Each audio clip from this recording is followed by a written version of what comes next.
Temperature metre. এটার একদিকে আছে সি, একদিকে আছে এইচ। সি অর্থাৎ কুল, ঠান্ডা আছে। এটা যখন মাঝামাঝি কাঁটাটা চলে যাবে সি এবং এইচ এর মাঝখানে, তখনও ঠিক আছে। কিন্তু যখন 50%-এর বেশি, 60% চলে যাবে এইচ এর দিকে, তখন বুঝতে হবে যে আমার গাড়ি হাই টেম্পারেচার।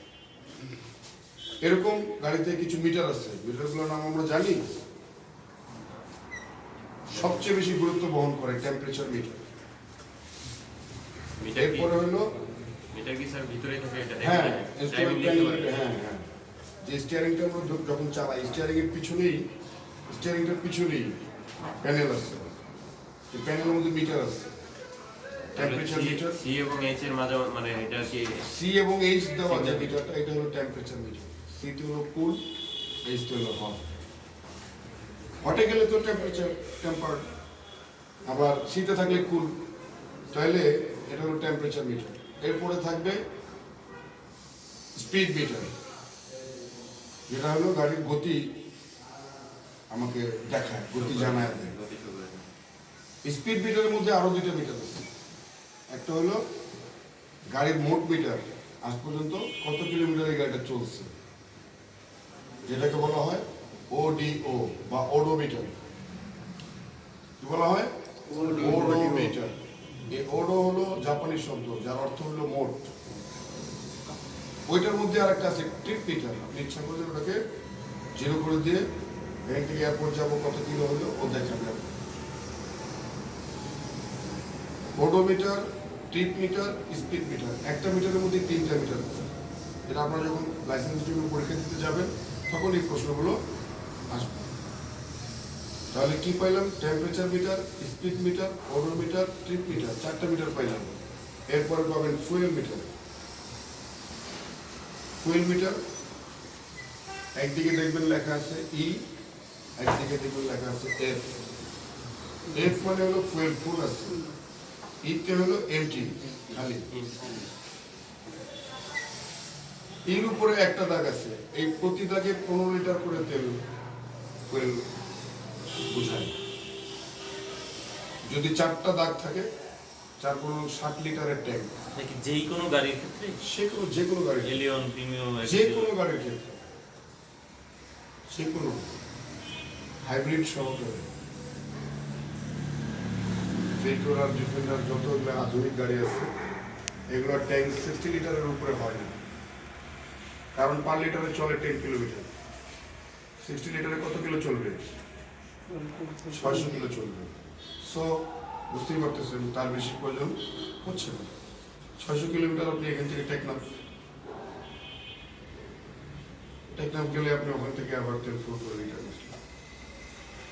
এই গাড়িগুলোর মধ্যে কিছু কিছু গাড়ির ভিতরে পেট্রোল ট্যাঙ্কের মধ্যে রিজার্ভ ট্যাঙ্ক থাকে, যেখানে 5 লিটার তেল থাকে। ওটা আপনাকে শো করবে না। এরপরেও আরো 5 কিলোমিটার আরো 5 লিটার তেল থাকে, যাতে আপনি আরো 50 কিলো চলতে পারেন এমটির পরেও। ও আচ্ছা আচ্ছা। নরমালি যখন আমরা দেখতেছি যে আসলে এমটি কাটা নাই, মানে নাই, এমটি ফুয়েল নাই, কিন্তু আসলে তখনও 5 লিটার তেল তেল থাকে। ওইটুকুর মধ্যে আপনাকে তেল ফুয়েল কালেকশন করে নিতে হবে। মানে ওটাকে কাউন্ট না করে ওই ওই কাউন্ট না করে ধরে কালেকশন করে নিতে হবে। তাহলে বিপদের জন্য। এখানে পাইলাম কয়টা আমরা? 5টা মিটার পাইলাম। এরপরে যেগুলো হেভি গাড়ি আছে ওগুলোতে আরো 2টা মিটার বেশি পাবেন। সেটা হলো air pressure meter, rear air pressure meter, front air pressure meter. ওই গাড়িগুলো ব্রেকিং পদ্ধতি হলো এয়ার ব্রেকিং। ওই গাড়িগুলোতে এয়ার ছাড়া ব্রেক হয় না। আর ছোট গাড়িগুলোতে আরেকটা মিটার পাবেন, এটা হলো রেস মিটার। Rev meter. রেসটা হলো আপনার গাড়ির rotation per minute, wheel rotation কত, ওইটা ওই রেস মিটার মেনশন করবে। যেমন রেস মিটার যদি 1000 দেওয়া থাকে, তাহলে আপনার গাড়ি প্রতি মিনিটে আপনার গাড়ির চাকা 1000 বার ঘুরতেছে। ইঞ্জিন 5 হুইলের রোটেশন পাওয়ার হচ্ছে প্রতি মিনিটে 1000 বার ঘুরবে। 2000 করা যায়, 1500 করা যায়, এরকম অ্যাডজাস্টমেন্ট করা যায়। সাধারণত যদি এসি গাড়ি হয়, যদি এসি লাগাই দেন, তাহলে রেসটা কি হবে? একটু কমবে না, একটু কমবে, কিন্তু এর জন্য একটু বাড়াই। ওই এটা রেস 1200 রাখতে হবে। কিন্তু নন এসিতে চললে ও অটোমেটিকলি এখান থেকে নিজে চলে আসবে। যখন এসি লাগাবেন তখন এসির কম্প্রেসার রোটেশনের কারণে 200 বাড়বে। তাহলে হালকা গাড়িতে আমরা মিটার পাইলাম কয়টা? 5টা 6টা। আপনাকে বলবে 5টা মিটারের নাম লিখো, বলবে, তখন আপনাকে এটা বলবে। আপনার গাড়ির যে ব্রেক পদ্ধতি, সামনের চাকার ব্রেক যেটা দেওয়া হয় ওটাকে বলা হয় প্যাড, ব্রেক প্যাড। পিছনে পিছনের চাকা যেটা আছে ওটাকে বলা হয় শু। ব্রেক শু, একটা হলো শু আর একটা হলো প্যাড। প্যাড।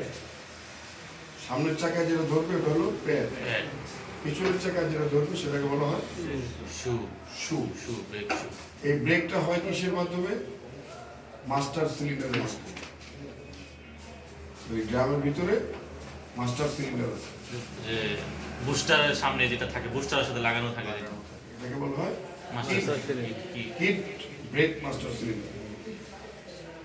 এই মাস্টার সিলিন্ডারের কাজ হচ্ছে ফ্লুইড সাপ্লাই করা। ফ্লুইড তেলটা দিয়ে যে ফ্লুইড হলো ফ্লো করে যে কোনো জিনিসকে প্রেশার দেয়। গাড়ির মধ্যে যে অয়েল ফুয়েল ব্যবহার করা হয় এগুলো কিন্তু কোয়ালিটি আছে। ইঞ্জিনে ব্যবহার করা হয় ইঞ্জিন অয়েল, এটা কিন্তু মোবিল না। কোম্পানির নাম মোবিল। কোম্পানির নাম মোবিল, আমরা কেউ মোবিল বলবো না। কি বলবো? Engine oil. ইঞ্জিন অয়েল বলবো। এরপরে আমরা যেটাকে বলি ব্রেক অয়েল, ব্রেক অয়েল বলি না, এটা কিন্তু অয়েল না, ফ্লুইড। এটা হচ্ছে ফ্লুইড। অয়েল এক জিনিস, ফ্লুইড আর এক জিনিস। কিন্তু স্টিয়ারিং এ যে ব্যবহার হয় পাওয়ার, ওটা পাওয়ার ফ্লুইড। ফ্লুইডের কাজ হলো প্রেসার ক্রিয়েশন, অয়েলের কাজ হলো পিচ্ছিল পিচ্ছিল করা, করা। পিচ্ছিল করা। ও আচ্ছা। ক্ষয় রোধ করা, তাপ রোধ করা, অয়েলের কাজ। ফ্লুইডের কাজ হলো গ্যাপ জায়গাকে প্রেসার দিয়ে পূরণ করে আনা। ও সেরকম পাওয়ার অয়েল যেটা তো বলি আমরা, এটা হচ্ছে পাওয়ার ফ্লুইড। ও স্টিয়ারিংটা যখন মুভ করা হয় তখন দুইটা এর কম্বিনেশন ক্যাপ আছে। এই কম্বিনেশন ক্যাপটাকে স্টিয়ারিং বক্সের ভিতরে একটা প্রেসার ক্রিয়েশন করে, যার ধরুন স্টিয়ারিংটা খুব ইজিলি ঘুরে পাওয়ার অয়েলের মধ্যে। ঠিক অনুরূপ ব্রেক ফ্লুইড যেটা আমরা ইউজ করি, ব্রেকে জাস্ট আপনি পাটা খালি একটু টাচ করলে দেখবেন আপনার পাটাকে টেনে নেবেন। যেগুলো এলিয়েন বিভিন্ন আরো ভালো গাড়ি আছে, বা আমাদের এখানে অবশ্য যে গাড়িতে আমাকে নিয়ে আসলো ওই গাড়িরও ওই ব্রেকে জাস্ট খালি আপনি একটু টাচ করবেন, করলে দেখবেন পা আপনারটাকে ও অনেক শক্তি দেওয়া লাগবে না। এটা হলো ফ্লুইডের কাজ, আপনি একটু টাচ করলে বাকিটা ফ্লুইড সাপোর্ট করে। আর অয়েল, ফ্লুইড, ফুয়েল তিনটা জিনিস, কিন্তু তিনটা এক না। আমাদের এটা হচ্ছে অয়েল, ফ্লুইড অ্যান্ড ফুয়েল, এটা কিন্তু প্রতিদিন চেক করতে হবে। অয়েলের জন্য সমস্যা হবে, ফ্লুইডের জন্য সমস্যা হবে, ফুয়েলের জন্য সমস্যা হবে। প্লাস থাকলো ওয়াটার অ্যান্ড এয়ার। এই পাঁচটা জিনিস গাড়ির জন্য খুব জরুরি, যেটা হিউম্যান বডিতেও কিন্তু আছে। মানুষের শরীরে যেটাকে আমরা ক্যালসিয়াম বলি হাড়ের ভিতরে থাকে, এটা ফ্লুইডের কাজ করে। এরকম বিভিন্ন জায়গায় শরীরের ভিতরে অয়েল আছে, অয়েলের কাজ করে। আমরা তেল খাই না খাবারের সাথে, পানীয় খাই, এরকম water, air, fuel, fluid, oil, এই পাঁচটা জিনিস হলো গাড়িতে খুব জরুরি, এবং এটা প্রতিদিন চেক করতে হবে, এভরিডে চেক করতে হবে। আরেকটা, যদি আপনার অটো গাড়ি চালান কেউ, তাহলে অটো গাড়িতে আরেকটা জিনিস আছে, সেটার নাম হলো এটিএফ। এটিএফ মানে কি গিয়ার অয়েল, বলতে পারবেন কেউ? Automatic transmission fluid. Automatic auto গাড়িগুলোকে যে আমরা গিয়ার বলতেছি, অটো গিয়ার, এটা আসলে গিয়ার না, এটা হলো ট্রান্সমিশন। এটা হলো ট্রান্সমিশন সিস্টেম আছে। ট্রান্সমিশন শব্দের অর্থ হচ্ছে স্থানান্তর, স্থানান্তর। যেটাকে আমরা ট্রানজ্যাকশন বলি বা ট্রান্সফার বলি। তার ক্ষেত্রে জিনিসটা গিয়ে কি দাঁড়াইছে? ট্রান্সমিশন। তো এই ট্রান্সমিশন যেটাকে আমরা এটিএফ বলতেছি, এটা হলো অটো ট্রান্সমিশন ফ্লুইড। ও ওইটাতে এই গিয়ার অয়েল লাগবেই, মানে যেটাকে আমরা গিয়ার অয়েল বলি। আসলে কিন্তু গিয়ার অয়েল গাড়ির ওই ওই অয়েলের ট্যাঙ্ক ক্যানে কিন্তু গিয়ার অয়েল লেখা নেই, ফ্লুইড ওখানে কিন্তু লেখা আছে ATF. ATF. Auto transmission fluid. এই অটো ট্রান্সমিশন ফ্লুইড শুধুমাত্র অটো গাড়ির জন্য প্রয়োজন, ম্যানুয়াল গাড়িতে এটা লাগবে না। ম্যানুয়াল গাড়িতে এটা লাগবে না। ম্যানুয়াল গাড়িতে আমরা যে ইঞ্জিনে যে অয়েলটা দিই, এখান থেকেই গিয়ার বক্সের জন্য একটা ইয়ে করা আছে, কানেক্টিং করা আছে, ও ইঞ্জিন অয়েল থেকেই গিয়ার অয়েল নিয়ে নেয়। কিন্তু অটো গাড়িতে সেটা পসিবল না। অটো গাড়ির ট্রান্সমিশন সিস্টেমটা সম্পূর্ণ ইঞ্জিন থেকে সম্পূর্ণ ব্যতিক্রম, যার ধরুন ওইখানে এটিএফ লাগবেই। তো এখানে গেল, এটা হলো ভাষার বিভিন্ন, এখানে আগেকার চালকরা কাটিং শেপ বলতো, সকেট জাম্পার বলতো, বিভিন্ন ভুল ওয়ার্ডগুলো তখন ছিল। কিন্তু আমরা আধুনিক জগতের, আধুনিক যুগের তথ্য প্রযুক্তির সময়ের চালক, আমরা ভুল শব্দগুলোকে ব্যবহার করব না, আমরা সঠিক শব্দগুলোকে ব্যবহার করব। কিন্তু যাকে তাকে আবার শেখাতেও যাব না, জাস্ট নিজে জানি, জাস্ট ওইটাই ইউজ করব। হয়তো মালিক বললো যে এই মিয়া তুমি আবার এটা আবার এটিএফ লাগাইছো মিয়া, এতদিন ধরে এটা গিয়ার অয়েল হলতেছি, তুমি আবার এটার মধ্যে টেনা পেঁচাচ্ছি। না স্যার, টেনা তো পেঁচাচ্ছি না, ঠিক আছে আপনি যেটা বলেন ওটাই, কিন্তু আমার শিক্ষার জন্য জলাঞ্জলি না, আমি যা শিখছি তাই থাকে। ব্রেক মাস্টার সিলিন্ডার, এটা আমাদের এগুলো জিনিসগুলোকে কি হয়, গাড়ি চালানোর পূর্বে যদি আমরা এগুলো জিনিস সম্বন্ধে একটু ধারণা নিয়ে নিই স্যারের কাছ থেকে, যে স্যার আমাদেরকে এগুলো একটু ধারণা দেয়, তাহলে কি হবে, গাড়ির মেকানিজম সম্বন্ধে আবার একটা মাথায় কাজ করবে। গাড়ি যখন চালাবো, গাড়ির স্পিডের ব্যাপারে, এরপরে গাড়ির মেনটেনিংয়ের ব্যাপারে, এগুলো আমাদের মোটামুটি একটা মানে ধারণা দিবে।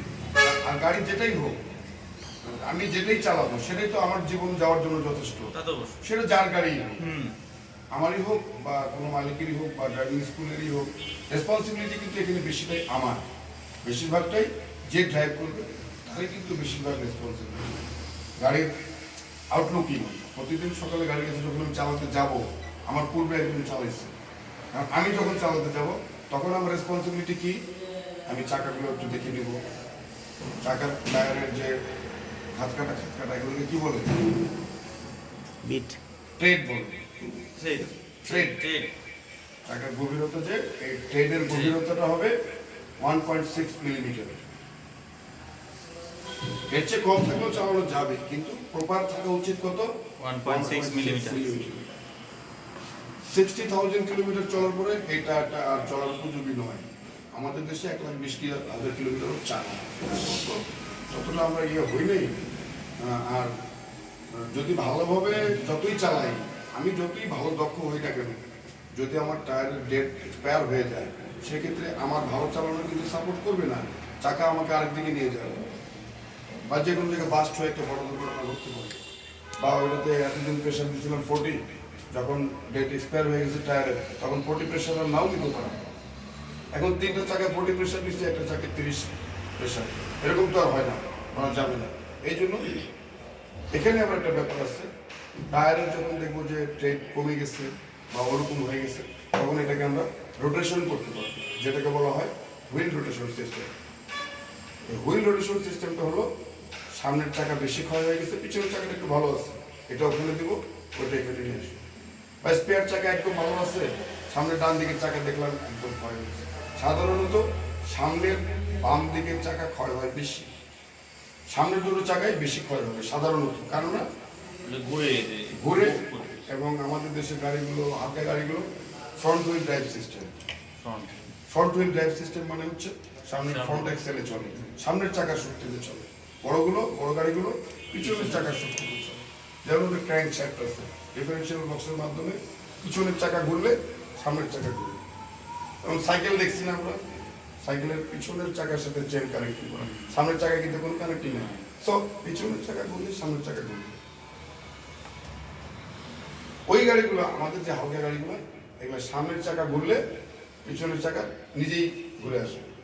এই ফ্রন্ট হুইল ড্রাইভ সিস্টেম গাড়িগুলো যেগুলো, সেগুলো সামনের চাকা ক্ষয় হয় বেশি। এই ক্ষয় হওয়ার কারণে এটাকে যদি আমরা পিছনের চাকা কম ক্ষয় হয়েছে, সামনের চাকা বেশি ক্ষয় হয়েছে, এটা যদি চেঞ্জ করে দিই তাহলে কি হবে? ব্যালেন্সে চলে আসবে। এটাকে বলা হয় হুইল রোটেশন সিস্টেম। মনে থাকবে? জি। Wheel rotation system. এবং সকালে গাড়ি আপনি যখনই গাড়ি চালাতে যান তখনই আপনার দায়িত্ব হচ্ছে গাড়ির টায়ারগুলো দেখে নেওয়া, রিংগুলো দেখে নেওয়া, আউটলুকিংটা দেখে নেওয়া, indicator light, tailboard light, back side, right door, front door, bonnet, windshield, looking glass, এগুলো সব ঠিক আছে কি না। একদম দিল চালাতে তোমার ফট করে উঠে না, দেখে নেই, হয়তো এক জায়গায় একটু টাচ লাগছে।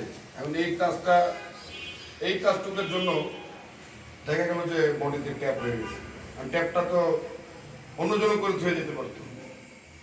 আমার মনে হচ্ছে যে আমি গাড়ি লাগাইছি কিন্তু আমারটা এত লাগেনি। এখন এই যে কনফিউশনে আমি ভুগতেছি, এটা যদি আমি দেখে রাখতাম তাহলে কিন্তু আমার এই কনফিউশনটা আসতো যে আমি লাগাইলাম নাকি অন্যজন লাগাই, এই কনফিউশনটা আসতো। এরকম আরো অনেক কিছু, অনেক ফ্রেশ থাকা যায়। এটা করে রাখলে সবচেয়ে বড় মেন্টাল প্রেশার কমে। এখানে কোনোভাবেই আমাকে মেন্টালি হাই প্রেশারে থাকা যাবে না। সব অবস্থার জন্য আমার মেন্টালিটিটা একটু, প্রেশারটা যেন একটু কমে, আমি কম প্রেশারের দিকে থাকবো, বেশি প্রেশারের দিকে থাকবো না। এবার হলো আমার নাকের ঘ্রাণ শক্তি, চোখের দেখার শক্তি, কানের শোনার শ্রবণ ক্ষমতা, এগুলো যেন আমার প্রপার থাকে। একজন গাড়ি চালকের জন্য পঞ্চ ইন্দ্রিয় ঠিক থাকা খুব জরুরি। পঞ্চ ইন্দ্রিয় কি কি? চক্ষু, কর্ণ, জিহ্বা, নাসিক, ত্বক।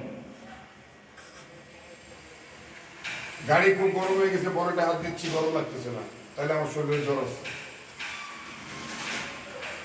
গাড়ি খুব ঠান্ডা, আমি হাত দিয়ে মনে হচ্ছে যেন গাড়ি গরম আছে।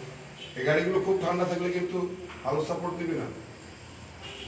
গাড়ি যদি খুব কুল থাকে ভালো সাপোর্ট দিবে না। ফার্স্ট টাইম গাড়ি স্টার্ট দিয়ে গাড়িকে 2-4-5 মিনিট কি করতে হবে? ওয়ার্ম আপ করতে হবে। ইঞ্জিন ওয়ার্ম আপ না করা পর্যন্ত ইঞ্জিন আমাকে ভালো রেজাল্ট দিবে না। সড়কের ভাষা বুঝলাম, গাড়ির ভাষা বুঝলাম, ভাষা বাকি থাকলো এখন কোনটা?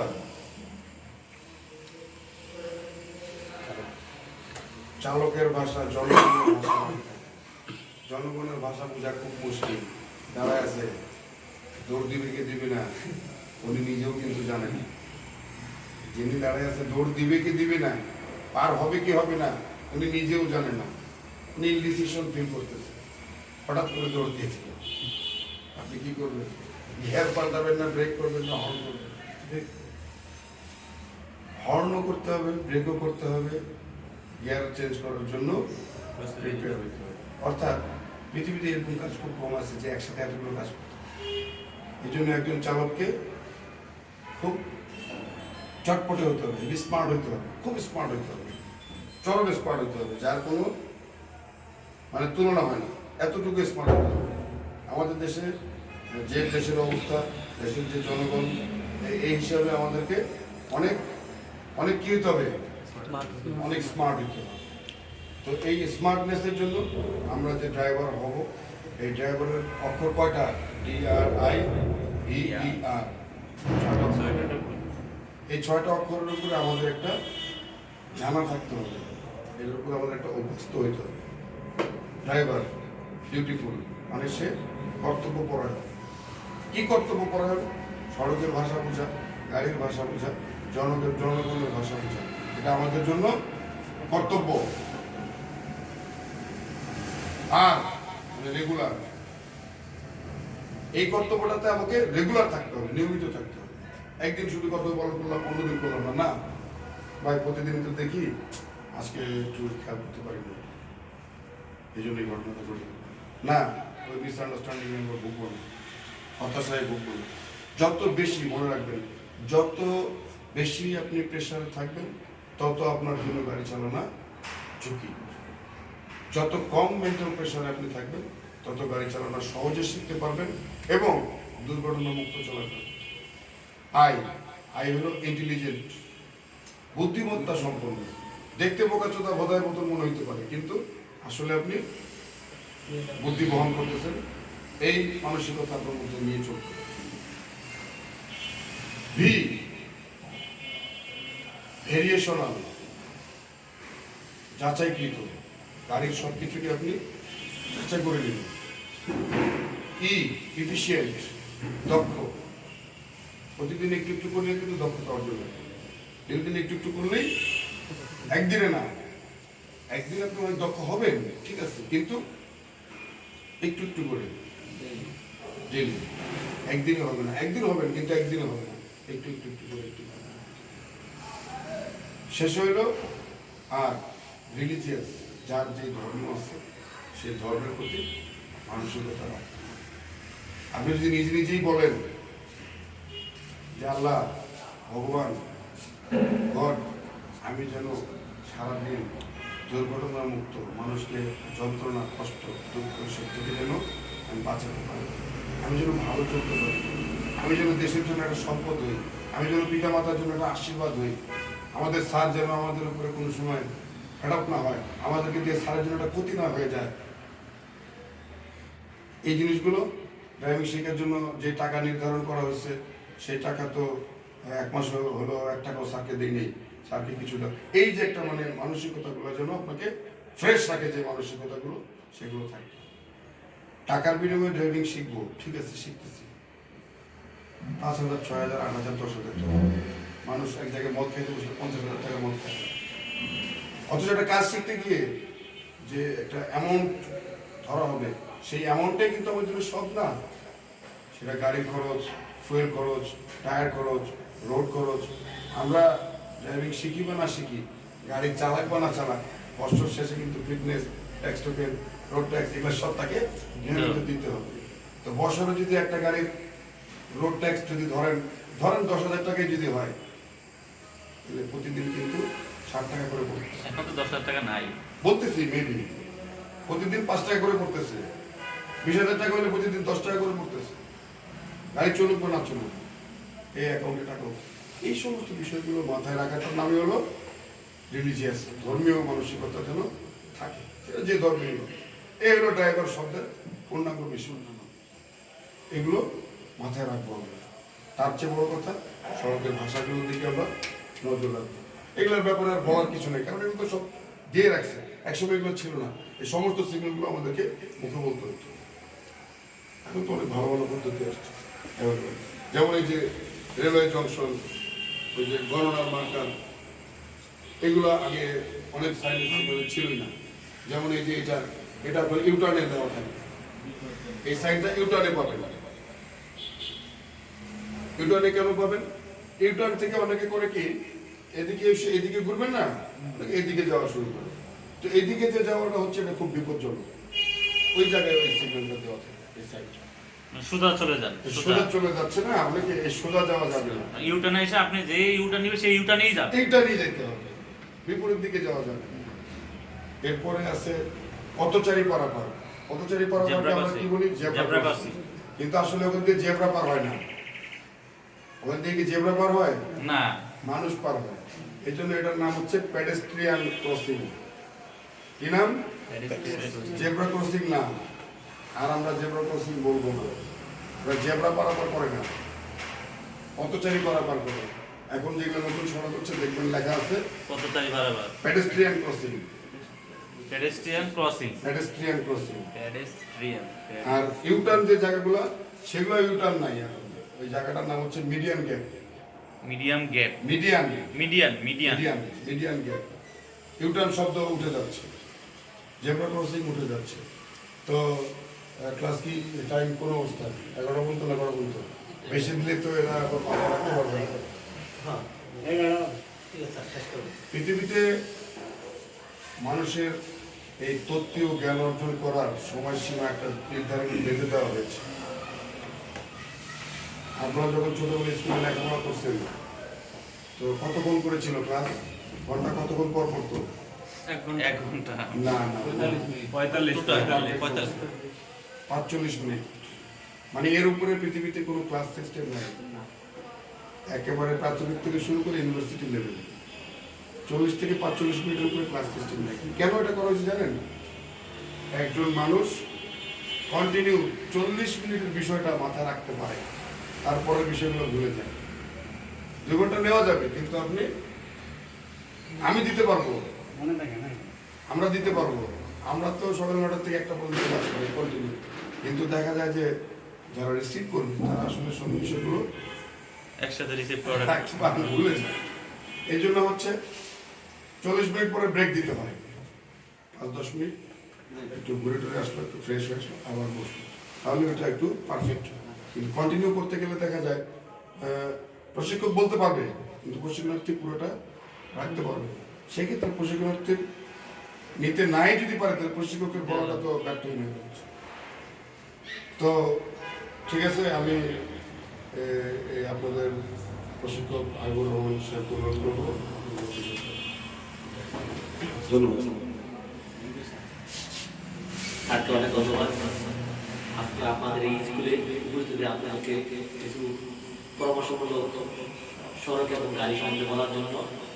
স্যার অনেক দূর থেকে গাজীপুর থেকে আমার এখানে আসছে আপনাদেরকে একটু বিক্রি করার জন্য, যাতে প্রায় আমি চেষ্টা করতেছিলাম যে স্যারদেরকে আইনে হয় প্রতি সপ্তাহে। আজকে এই স্যার আসছেন, তাকে স্যারের সাথে আরেকজন স্যার আছে, ওনার আমার একটা পরিকল্পনা আছে। ইনশাল্লাহ যতদিন আমার স্কুল থাকবে আমি চেষ্টা করবো যে এক এক দিন এক এক স্যারকে এক এক সপ্তাহে আনার জন্য, যাতে ওই স্যারের কাছে অন্য কোনো একটা তথ্য আমরা নতুন করে জানতে পারি। আমি স্যারকে নিয়ে আসার সময় স্যারকে আমি বলছি, আমাকে স্যার যেখানে ট্রেনিং করেছে গাজীপুর বিআরটিসিতে, আবার এখন ব্র্যাকে শুরু হবে। আমি স্যারকে বললাম, স্যার আমি কি ব্র্যাকেও অংশগ্রহণ করতে পারবো? খালি শিখার জন্য, সার্টিফিকেটের জন্য না। সার্টিফিকেট একটা পাইছি, তাতেই আমার ইনশাল্লাহ আমি চালাই যেতে পারবো। কিন্তু ব্র্যাকেটটা করলে, যেরকম স্যার আজকে যে মিটার শব্দটা বলছে, আসলে মিটার শব্দটা এরকম কিন্তু আমিও নিজে বলি নাই, যেটা আমিও আপনাদের সাথে নতুন কিন্তু শিক্ষা নিলাম। তারপরে আমি গত ক্লাসে কিন্তু গাড়ির অয়েল সিস্টেমকে এই বলছি 6টা না, কিন্তু এই অয়েল সিস্টেমকে স্যার আবার 3টা ভাগ করছে আজকে, যেটা দেখলাম। একটা ফুয়েল, একটা ফ্লুইড, একটা অয়েল। তার মানে ফ্লুইডের কাজ হলো, ফ্লুইড যেখানে আমাদের পাওয়ার মোটর ব্যবহার করতেছি, ব্রেক ফ্লুইড ব্যবহার করতেছি, ঠিক আছে, পরে এটিএফ ফ্লুইড ব্যবহার করতেছি। এই 3টা একটা শব্দ চলে আসছে ফ্লুইড। আর ফুয়েল হলো যেটা জ্বালানি হবে, আর অয়েল হলো যেটা হলো ক্ষয়রোধ করা। আসলে আমরা এগুলো একটা স্বাভাবিক নাম জানি, কিন্তু আসলে বিশ্লেষণ জানি না। এই জন্যই একটা সময় একটা স্যারকে আমরা আপনাদের সাথে সাথে আমিও শিখতে পারবো। ইনশাল্লাহ আজকের মতো আমাদের ক্লাস এখানেই সমাপ্ত করছি। হ্যাঁ, দোয়া করবো যাতে আরো ভালো ভালো কিছু আপনাদের জন্য উপহার দিতে পারি। ইনশাল্লাহ। আসসালামু আলাইকুম। একটু সবাই বসেন, হয়তো নাস্তা থেকে আপনাদের জন্য নাস্তা খেয়ে যান স্যার।